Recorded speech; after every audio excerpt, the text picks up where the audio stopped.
Dear aspirant Manu academy में आप सभी लोगों का स्वागत है। रिसेंटली गुजरात मेट्रो में वैकेंसीज आई हैं, उस पर मैंने एक एडवर्टीजमेंट वीडियो भी बनाया है। अब वहाँ पे सैलरी से रिलेटेड एक क्लैरिफिकेशन है, इसके लिए मैं ये वीडियो बना रहा हूँ।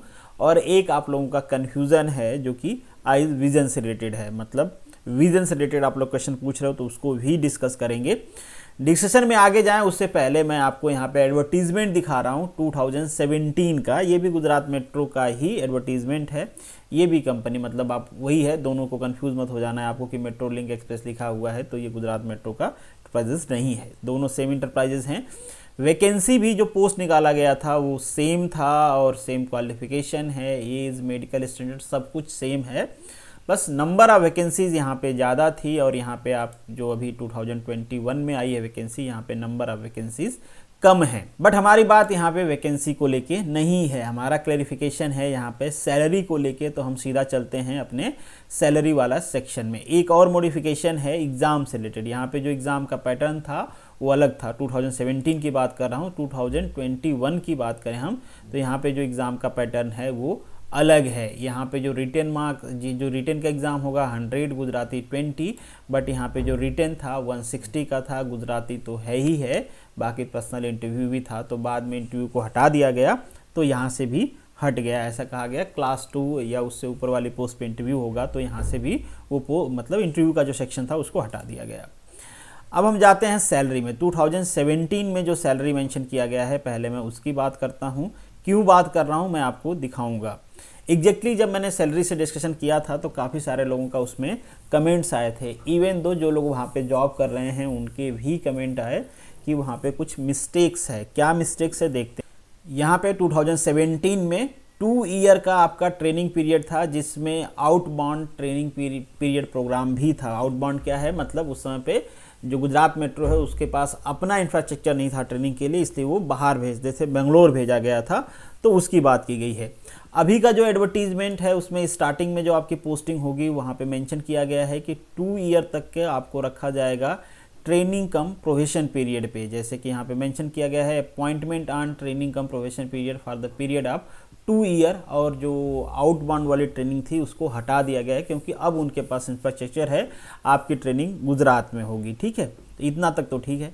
आफ्टर ट्रेनिंग की बात करें तो ट्रेनिंग कंप्लीट होने के बाद candidate will appoint on the contractual terms for the period of 5 year with IDA pay scale. यहाँ पे आईडीए पे स्केल मेंशन है, यहाँ पे भी आईडीए पे स्केल मेंशन है। आईडीए मतलब इंडस्ट्रियल डियरनेस अलाउंसेस, जो आपका बेसिक पे है उसके हिसाब से आपको पे दिया जाएगा, ऐसा यहाँ पे कहना है। दोनों एडवर्टीजमेंट में सेम मेंशन हुआ है। कन्फ्यूज़न कहाँ पे हुआ बेसिकली, अब ये उनसे गलती हुई है या इंटेंशनली लिखा हुआ है उन्होंने, जो भी है। यहाँ पे आप देखो पे जो मेंशन किया गया है, यहाँ पे क्लियरली मेंशन किया गया है कि stipend during the training period, और ट्रेनिंग पीरियड को कितना बताया गया है, training come probation period is for 2 year. ठीक है, तो यहाँ से ये बनता है कि 2 ईयर के लिए 13,000 दिया जाएगा। और यहाँ पे मेंशन है consolidated salary after the training, मतलब ट्रेनिंग खत्म हो जाएगी 2 साल की, उसके बाद आपको कंसोलिडेटेड सैलरी दिया जाएगा। और ट्रेनिंग खत्म होने के बाद इन्होंने क्या कहा है कि 5 ईयर के लिए कॉन्ट्रेक्चुअल पोस्ट पे आपको रखा जाएगा। इसके हिसाब से मैंने कहा कि वो जो 5 ईयर है उसमें आपको 15,000 की सैलरी दिया जाएगा। पर जो लोग जॉब कर रहे हैं ऑलरेडी उनका कहना है कि नहीं, ऐसा नहीं है। ये जो यहाँ पे पैसा मेंशन किया गया है, ये जो 13,000 है ये फर्स्ट ईयर ट्रेनिंग में दिया जाता है, और जो सेकेंड ईयर की ट्रेनिंग है उसमें 15,000 रुपीज़ दिया जाता है after completion of the second year of the training. मतलब second year, first year second year की जो ट्रेनिंग होती है वो कंप्लीट हो जाएगी, उसके बाद जो आपकी बेसिक पे है वो चालू हो जाती है। मतलब आपके हिसाब से बात करें तो आप जब 2 ईयर बाद इसको ज्वाइन करोगे तो उस टाइम पे आपकी सैलरी 65 के आसपास रहेगी, अराउंड 65 रहेगी। ये उन लोगों ने बताया जो जॉब कर रहे हैं वहाँ पे। आपके जो भी ये ट्रेन कंट्रोलर या ट्रेन ऑपरेटर, इसके भी एक कैंडिडेट मिले थे, जूनियर इंजीनियर के एक कैंडिडेट मिले थे, और एक कोई और पोस्ट मेंटेनर के एक कैंडिडेट मिले थे। इन लोगों ने बताया कि ऐसा है। अब ये जो इनका जो सिलेक्शन हुआ है वो 2017 के एडवर्टीजमेंट के हिसाब से लिखा हुआ है। 2017 के एडवर्टीजमेंट में यहाँ पे क्लियरली मेंशन है कि स्टाइपेंड ड्यूरिंग आउटबाउंड ट्रेनिंग, मतलब जब बाहर ट्रेनिंग के लिए भेजा जाएगा उस समय ये सैलरी आपको दिया जाएगा। क्योंकि इस बार आउटबाउंड ट्रेनिंग है नहीं तो वो वाला कॉलम तो ऑटोमेटिकली हट जाता है, समझ में आता है। दूसरा है stipend during the first year, मतलब मेंशन किया गया है stipend during the first year जब आपका चल रहा होगा ट्रेनिंग का, उस टाइम पे जब आप बाहर से ट्रेनिंग करके आ जाओगे उस टाइम पे आपको 12,000 दिया जाएगा। यहाँ पे क्या मेंशन किया गया है, stipend during the second year. यहाँ पे क्लियरली मेंशन किया गया कि फर्स्ट ईयर में आपको कितना पैसा दिया जाएगा, सेकेंड ईयर में कितना पैसा दिया जाएगा। अब जो अभी का एडवर्टीजमेंट है, अब ये गलती से हुआ है या इंटेंशनली उन्होंने मेंशन किया है, बट अभी के लिए मेंशन किया है stipend during the training period, ये रहेगा आपका, और consolidated salary after the training period. Training period के बाद एक कॉन्सोलिडेटेड सैलरी मिलेगी, वो होगी 15,000, जो कि आपके 2017 वाले एडवर्टीजमेंट में क्लियरली मेंशनड है, फर्स्ट ईयर, सेकेंड ईयर और जो आपका आउटबाउंड ट्रेनिंग है, बट यहाँ पे क्लियरली मेंशनड नहीं है कि फर्स्ट ईयर और सेकेंड ईयर का है। जो लोग जॉब कर रहे हैं उनका कहना ये है, जैसे कि मैंने आपको पहले ही बताया, कि ये वाली जो सैलरी है वो फर्स्ट ईयर के लिए है, ये वाली जो सैलरी है वो सेकेंड ईयर के लिए है। हालांकि यहाँ पे मेंशन तो नहीं है, फिर भी इसके क्लैरिफिकेशन के लिए मैंने एचआर को, जो उनका हेल्प डेस्क है एचआर का, उनको मेल भी किया। कल ही मेल किया है, तो अब इधर हॉलीडे आ गया 2 दिन का, तो मे बी इसके बाद उनका रिप्लाई आए। अगर उनको लगता है कि कोई क्लैरिफिकेशन देना है तो मे बी वो क्लैरिफाई भी इसको कर दें। अभी आप कहोगे कि क्लैरिफिकेशन की क्या ज़रूरत है, क्लैरिफाई तो हो गया है, क्योंकि जो लोग जॉब कर रहे हैं ऑलरेडी उनको ये सैलरी मिल रही है, तो बिल्कुल मिल रही है। बट क्लैरिफिकेशन किस लिए ज़रूरत है, क्योंकि उनका सिलेक्शन हुआ है 2017 के एडवर्टीजमेंट के हिसाब से, जहाँ पे फर्स्ट ईयर सेकेंड ईयर की सैलरी क्लियरली मेंशन किया गया है। यहाँ पे वो क्लियरिटी नहीं है, और 2017 से बात करें 2021 का, तो 4 ईयर का गैप भी आता है, तब तक बहुत सारी पॉलिसीज़ में चेंजेज भी आते हैं। तो इसलिए मुझे लगा कि अगर वो ऑब्वियसली क्लैरिफाई करते हैं कि हाँ यहाँ पे सेकेंड ईयर होना चाहिए और यहाँ पे ड्यूरिंग ट्रेनिंग होना चाहिए, मतलब during training first year, during training second year, ठीक है, क्योंकि 2 ईयर की ट्रेनिंग है तो ड्यूरिंग ट्रेनिंग की सैलरी हो गई। आफ्टर ट्रेनिंग जो यहाँ पे मेंशन किया गया है, ये वर्ड मेरे हिसाब से अप्रोप्रिएट नहीं है। एज पर माई अंडरस्टैंडिंग यहाँ पे होना चाहिए during training of second year your salary will be 15,000, तो समझ में आता कि ये ड्यूरिंग ट्रेनिंग का है। क्योंकि आफ्टर ट्रेनिंग मेंशन किया है, इसीलिए कंफ्यूजन हुआ। आफ्टर ट्रेनिंग की बात की, जो अपॉइंटमेंट की बात किया गया है कॉन्ट्रेक्चुअल 5 ईयर का, कि वो जो सैलरी होगी 15,000 होगी। पर होप फॉर द बेस्ट, आप फॉर्म फिलअप कर दीजिए, सैलरी को लेके ज़्यादा कंसर्न मत रहिए। कोई भी फर्दर क्लैरिफिकेशन आता है, मुझे लगता है कि आपको बताना चाहिए, जानना चाहिए, तो मैं वो क्लैरिफाई करूंगा।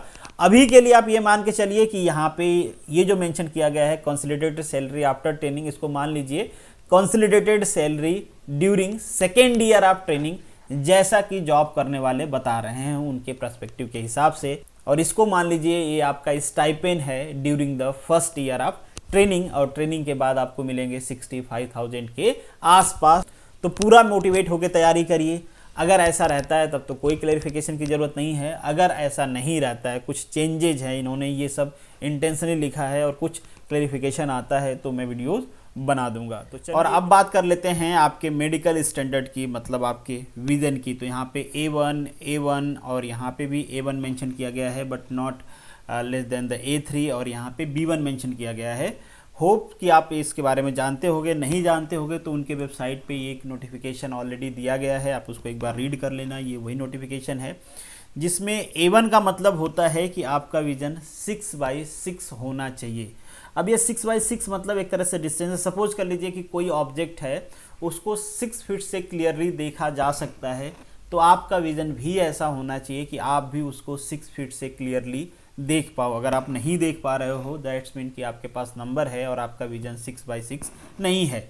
इसको और एक एग्जांपल से समझिए, जैसे कि यहाँ पे मेंशन किया गया है 6/9। इसका मतलब होता है कि कोई ऑब्जेक्ट है जिसको 9 फीट के दूरी से क्लियरली देखा जाता है। अगर आपके आंखों में कोई नंबर या पावर नहीं है तो, बट आप उसको 9 फीट से नहीं देख पा रहे हो, आपको 6 फीट के डिस्टेंस से वो क्लियर नज़र आ रहा है, बट 9 फीट के डिस्टेंस से क्लियर नहीं आ रहा है। इसका मतलब क्या है कि आपके आंखों में नंबर है और आपका विजन कमज़ोर है, ठीक है। तो यहाँ पे A2 की जो मेडिकल क्राइटेरिया है, A2 कहाँ पे मेंशन किया गया है, इनमें से किसी में मेंशन नहीं किया गया है। 2 में चाहिए A1 और एक JE वाले में चाहिए A3, और आपका जो MTNR है, मतलब जो मेंटेनर की पोस्ट है, उसके लिए चाहिए B1। तो आप देख पाओगे कि यहाँ पे A1 का जो क्राइटेरिया है, इसमें आपकी जो आइज़ है वो 6/6 होना चाहिए विदाउट ग्लासेस, मतलब कोई भी नंबर आपके आँख में रहेगा तो ये आपको अलाउ नहीं करेंगे। साथ में ये भी मेंशन किया गया है कि लासिक सर्जरी करके भी आप नंबर हटवाए रहोगे तो भी आपको ये अलाउ नहीं करेंगे। तो अगर आपके पास नंबर है, आपका विज़न कमज़ोर है, तो ये जो ऊपर की 2 पोस्ट हैं इसको आप अप्लाई नहीं कर पाओगे। अब बात करते हैं A3 का। A3 किस में दिया गया है? जेई वाली पोस्ट में दिया गया है ना। जेई वाली पोस्ट में आपका A3 से कम नहीं होना चाहिए। तो A3 का मतलब है कि आपका विजन 6/9 होना चाहिए विदाउट ग्लास, मतलब कोई ऑब्जेक्ट, जैसे कि मैंने आपको पहले भी बताया, अगर 9 फीट से नज़र आ रही है तो ठीक है, आप 9 फीट से उसको नहीं देख पा रहे तो 6 फीट से तो एटलीस्ट देख लो। ऐसा नहीं कि 5 फीट तक जाना पड़े, 4 फीट तक जाना पड़े। अब ये कैसे चेक करोगे भैया? तो एक बार चले जाओ डॉक्टर के पास और दिखा लो कि ये मेडिकल स्टैंडर्ड है, क्या मेरी आँखें इस मेडिकल स्टैंडर्ड को मीट करती हैं। ध्यान रहे वो कोई भी कंप्रोमाइज़ नहीं करते हैं विजन में, किसी भी टाइप का कोई भी कंप्रोमाइज़ नहीं करेंगे। अगर आपका विज़न वीक है तो आपको इसकी प्रिपरेशन नहीं करनी चाहिए, दूसरे किसी की प्रिपरेशन कर लो, क्योंकि भैया वहाँ पे ट्रेन की बात है, आपकी आंखों की वजह से एक्सीडेंट नहीं करवाएंगे। ठीक है, तो ये आप देख लेना। फिर इसके बाद जो लास्ट पोस्ट है आपकी मेंटेनर की, मेंटेनर के लिए इन्होंने B1 की क्राइटेरिया रख रखा है, तो यहाँ पे 6/9 6/12 की है, तो ठीक है, ये थोड़ा और आपको अलाउ करते हैं कि कोई बात नहीं, थोड़ा सा और ज़्यादा नंबर रहेगा तो चल जाएगा। तो देख लेना, आप एक बार चेक करा लेना कि आप किस क्राइटेरिया में फिट बैठते हो, उसके हिसाब से एजुकेशन क्वालिफिकेशन आपका क्या है, उसी के आधार पे आप यहाँ पे पोस्ट को अप्लाई करना। बाद में तैयारी करो फिर वहाँ पे जाओ मेडिकली अनफिट हो, उसका कोई मतलब होता नहीं है। अगर आप मेडिकली फिट नहीं हो तो किसी और एग्ज़ाम पे फोकस करिए। तो this is the end of this video. Hope so कि आपको सारी चीज़ें क्लियर हो गई होंगी। स्टिल आपके मन में कोई डाउट है तो कमेंट बॉक्स में लिख सकते हैं, पर्सनल मैसेज कर सकते हैं, जहाँ पे भी मन करे, इंस्टाग्राम, टेलीग्राम, व्हाटएवर दैट। चलिए मिलेंगे नेक्स्ट वीडियो में, तब तक के लिए जय हिंद।